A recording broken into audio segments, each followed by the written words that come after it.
Hey y'all, it's Kim. So I was thinking about going through some of this Russia collusion stuff or the Russian hoax, whatever you want to say, whatever's been released by the Office of the DNI. But anyway, it says approved for release by the DNI on 17th of July, 2025, Friday, September 2nd, 2016, 7:31 p.m. or a.m., excuse me. NIC product on cyber threats to U.S. electoral infrastructure, and it's high. So there are a bunch of classification, and this is a bunch of people that this was sent to from James Clapper, the DNI. NIC product on cyber threats to U.S. electoral infrastructure. It says yes at the WH session today. I'm sure that's White House session chaired by Dennis. I brought up that I had asked my team to produce an NIE on cyber threats to our electoral infrastructure. This generated quite a bit of discussion. In the end, all agreed that some sort of IC product would be very useful. Exactly what form it would take was left for us to decide. I think where we're headed now is an ICA-like product that could be classified and then produce an unclassed product for wider dissemination at the state, local, tribal levels, which would provide to DHS, FBI for them to disseminate. And then this is to James Clapper, DNI. And then let's see. So Jim just wanted to make sure in all this back and forth that what we'll do in the interest of time is an ICA, not an NIE. So an ICA is, I can't remember what they call this. Intelligence Community Assessment. That's what it is. But the NIE, I'll probably show us in a minute. It says, I assume that is okay with you, but wanted to make sure. Cheers, blah, blah, blah. And then another email says, hi, and cyber team says FYSA, election cybersecurity support. Secretary Johnson committed DHS to supporting state and local agencies to secure computer-enabled election infrastructure. The NCCIC reached out to state and local officials responsible for election infrastructure to offer our assistance in identifying and remediating vulnerabilities. My team is analyzing cyber threats to the upcoming election, and in response to a request from the Special Assistant to the President for Cybersecurity, Michael Daniel, briefed the NSC, National Security Council, alongside CIA last week. The brief included a DHS expert on vulnerabilities of the system and overall risk due to cyber incident. We're working with CIA on a PDB submission on the threat. The thrust of the analysis is that there is no indication. See right here, the thrust of the analysis is that there is no indication of a Russian threat to directly manipulate the actual vote count through cyber means. Now, that's probably the most important part of this entire thing. However, as seen in recent media reporting, any cyber activity directed against the election infrastructure is likely to have an effect on public confidence, even if the cyber operation is unsuccessful or not intended to impact the election, e.g., theft of a PII from a voter registration database. It says POTUS agreed yesterday that our electoral apparatus, my term, should be considered as critical infrastructure. I've directed my folks to generate an NIE on national intelligence, I don't know, probably examination or whatever, maybe that's what that means, on attendant cyber threats to this key infrastructure and to get it done sooner than later. Obviously, we'll need to work with your team to produce this. It says, I understand that DNI Clapper indicated an NIE on the cyber threats to election issues, but from our discussion this morning on an ICA should be okay. Our goal is to get an ICA in place by next week, given we already worked with CIA and DHS on a variety of cyber threats to election issues. Redacted is our POC and lead drafter with contributions from DHS, FBI, and CIA. And then there's something from James Clapper, the DNI, to all these people. See all that? That's a bunch of people trying to go after Trump. So this is August 31st, 2016. It says, thanks, redacted. Great report. By the way, I'd like to schedule another visit with you and your team. Maybe do another town hall. Some comments embedded. And then Jim. And then two, James Clapper, DNI. And then a bunch of these people were in here. All of these are Director of National Intelligence. Just people working in that office. And then let's see, Director Clapper, I'm sending this a bit early as I'm off to McAllen, Texas for a border review. Here are the issues that I wanted to update. Interested in your impressions. So ICITE update. Late Friday, our ICITE team, including representatives from ODNI, reviewed and approved our proposal for a two-phase approach to move forward on ICITE integration. Phase one, replicate in ICITE existing data showing agreements using a community of interest model. Phase two, move to a policy-based access model, and we're reviewing our requirements with our ICITE. I guess that's an infrastructure thing. Service providers, and plan to initially leverage and base our phase one schedule on the ongoing pilot work with Wayward Skies, NCTC, and NCSC, extended to other existing agreements we have with CIA and NSA. A bunch of intelligence groups is what it sounds like. Phase two requirements are being worked in parallel between DHS and your policy and strategy, mission, and CIO teams. Our next update will take place at the ICCIO Council we're hosting at DHS headquarters on September 6th. I'm repeating myself here, but I'll again want to thank you for your leadership and persistence here and finding a way ahead for ICITE applications. Very appreciative. Special Interest Alien, or SIA, Joint Action Group, or JAG, follow-up. As previously noted, I led a DHS effort to expand initiatives in order to dismantle human smuggling networks. The Secretary received the final brief today and approved the plan of action, including increasing DHS intel production. We will brief your team on the plan. We're planning to leverage ICITE to support the SIA, JAG, or SIA, and then the JAG, whatever. Support matter experts from NSA, CIA, and the DHS intel enterprise are developing econops. Good grief. That will describe how we can use DHS and IC data, or DHS travel and immigration data, along with bulk SIGINT, and other IC reporting with new ICITE analytics in the cloud. And excellent. And then we're examining our current HUMINT, or human intelligence collection, against the problem set.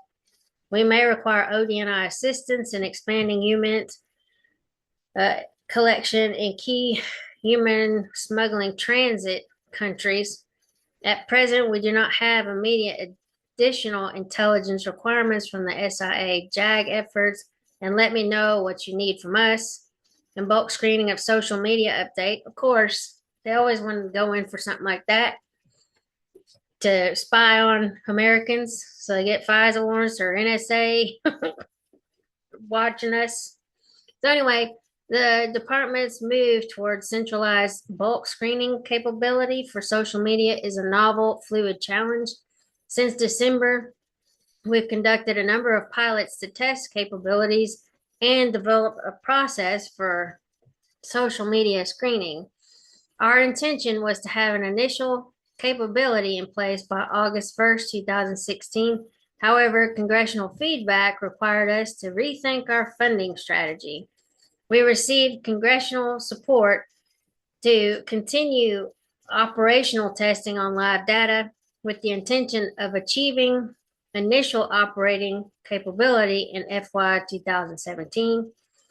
Our immediate operational imperatives are Syrian refugees, followed by electronic system for travel authorization or visa waiver program applicants. And we're developing a longer term funding strategy using fee funds and still intend to house this capability at the CBP or NTC. I will keep you updated as we make progress. Good, please do. And then election cybersecurity support. Secretary Johnson committed DHS to supporting state and local agencies to secure computer-enabled election infrastructure. The NCCIC reached out to state and local officials responsible for election infrastructure to offer our assistance in identifying and remediating vulnerabilities. My team is analyzing cyber threats to the upcoming election, and in response to a request from the Special Assistant to the President of Cybersecurity, Michael Daniel briefed the NSC alongside CIA last week. The brief included a DHS expert on vulnerabilities of the system and overall risk due to cyber incident. We're working with CIA on a PDB submission on the threat. The thrust of the analysis is that there is no indication of a Russian threat. Remember, the thrust of the analysis is that there is no indication of a Russian threat to directly manipulate the actual vote count through cyber means. However, as seen in recent media reporting, so they weaponize it through the media, any cyber activity directed against the election infrastructure is likely to have an effect on public confidence, even if the cyber operation is unsuccessful or not intended to impact the election, e.g., theft of PII from a voter registration database. POTUS agreed yesterday that our electoral apparatus, in my term, should be considered as critical infrastructure. I've directed my folks to generate an NIE on attendant cyber threats to this key infrastructure and to get it done sooner than later. Obviously, we will need to work with your team to produce this. And then I&A internship program update. Some of this is kind of boring. Let's see. So our 2015-2016 internship program is winding down. Last year, we implemented a structured internship program to meet a number of critical organizational objectives, serve as a pipeline for entry-level employment, assist in diversifying our workforce, and develop well-rounded I&A intelligence professionals. I'm pleased with our progress. Since last year, we brought on more than 30 diverse undergraduate and graduate interns from around the country. These interns worked across I&A, both supporting the intelligence cycle and in mission support functions. In addition to their work, we organized lectures and field trips for them so they could better understand our various missions. Approximately 20 interns will continue into the school year. We're planning outreach events for next month, blah, blah, blah. Addition, something, blah, blah, blah, blah. Yeah, okay, I'm done with that. Okay, issuance of intelligent community badges. What is that?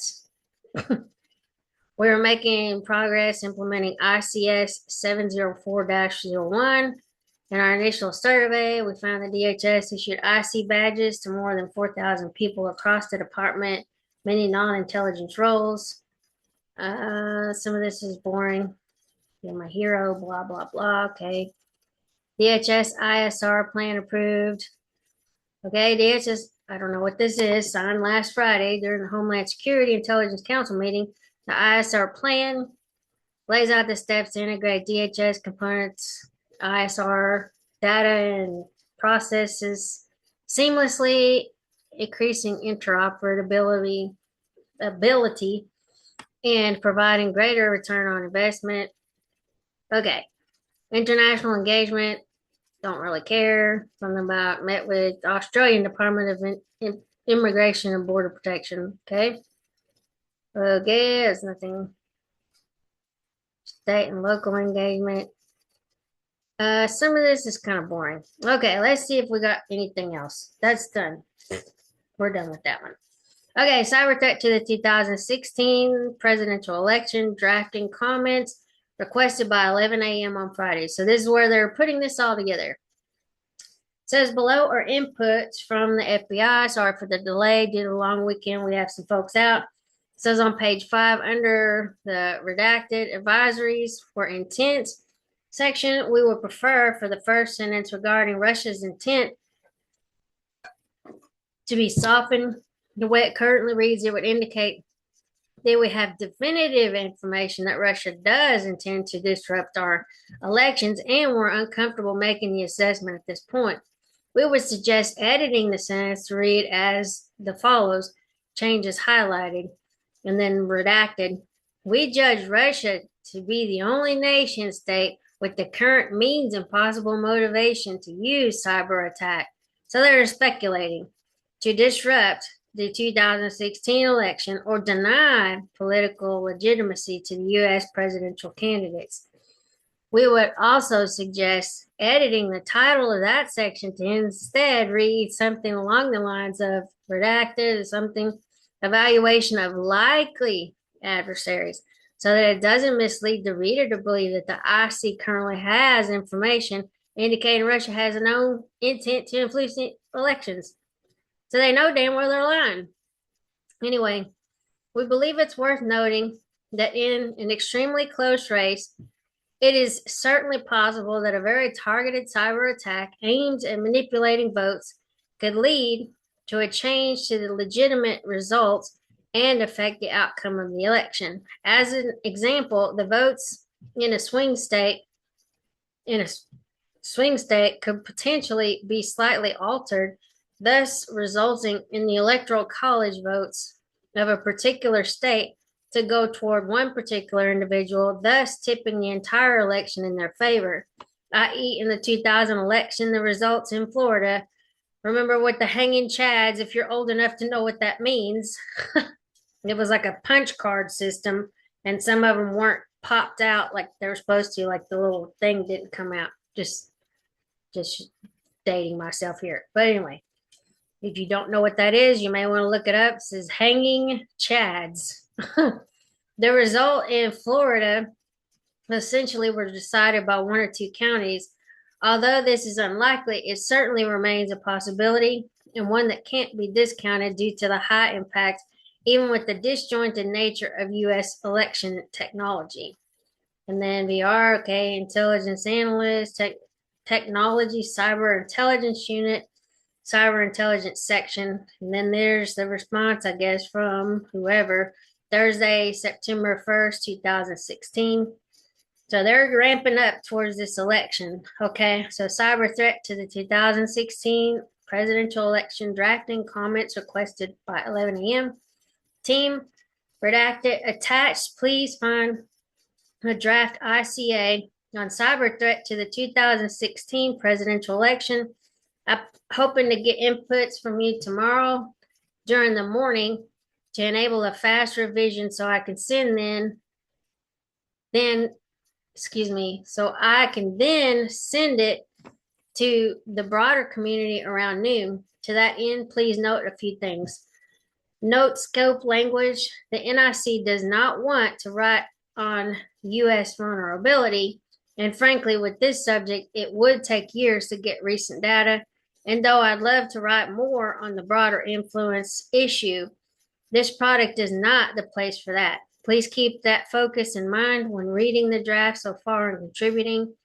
We're trying to keep this at the strategic level. That said, we are likely missing important reporting or ideas. Please add what you think this needs, but not everything it could contain. Lower classification data that makes the overall point is preferred to exquisite examples that drive HCS or gamma marks, unless it changes the bottom line, in which case have at it. CTIIC need you folks to help specifically with some sourcing and an update of your table, and generally regarding other things we may have left out regarding actors or activities DHS, I would value your thoughts, in particular on the language for the page to take on overall proliferation of threats to U.S. cyber, as well as your thoughts on the utility of a tone box regarding warning signs of hacks on election underway. Redacted. Finally, to all, I feel this draft is especially weak on other actors and intent, for which I take full blame and ask your assistance. Thanks. And then NIC DNIO Cyber. All right. And then this is on the Friday, September 9th, 2016, 3:40. Russia and the U.S. elections. National Intelligence Officer for Cyber Issues, Office of the Director of National Intelligence. And then let's see, what is the date on this? Okay. So Friday, September 9th, 2016, 12:58. So got a bunch of people in here, NSA, FBI, CIA, DHS. Okay. It says, I took the intent of this email to get the basic starting point regarding Russia. We agree with Russia probably is not and will not trying to influence the election by using cyber means to manipulate computer-enabled election infrastructure. Yes, if we're going forward or further, while Russia has come or has some capability to conduct cyber manipulation of election infrastructure, we judge that efforts by them or others to change the outcome of an election through cyber means would be detected. That's a key element of our cyber-based PDB. We assess that foreign adversaries, notably Russia, are more likely to focus their cyber operations on undermining credibility and public confidence. That assessment feeds directly into the influence operations, some cyber enabled, that we've seen related to current and historic election cycles. We concur with CIA's change related to that. And then the chief NCCIC Intelligence Support Branch and DHS Office of Intelligence and Analysis at INA. So then Friday, September 9th, 2016, 12:26 p.m. Russia and the U.S. election. I defer to redacted on the first sentence, but I sort of understand the emphasis to be on Russia probably not having the capability to influence the election. But again, I defer to him. I suggest a tweak to the second sentence. And then 12:05 p.m., we got all these people again. Russian elections says each of you have PDB or other IC pieces relating to Russia and the U.S. elections. At first read, the pieces seem to say different things. I'm reaching out to see if an agreement can be reached on language just as a starting point. Would it be accurate to say the below? If not, what would be accurate? Russia probably is not trying going to be able to influence the election by using cyber means to manipulate computer-enabled election infrastructure. Russia probably is using cyber means primarily to influence the election by stealing campaign party data and leaking select items. And it is also using public propaganda. This fits an historical pattern of Russia using less sophisticated propaganda and information operations to influence U.S. elections. And then Deputy Director, PDB, ODNI. Let's see. And that's pretty much that. Okay, so I'm going to stop here, but this is the Intelligence Community Assessment. So this will be an actual booklet, but we'll go through some of that. So just give me a few minutes. I got to get water, probably take the dog out, get chapstick, check a couple emails, texts, whatever, and get back at it. But anyway, I'll talk to y'all later. Bye.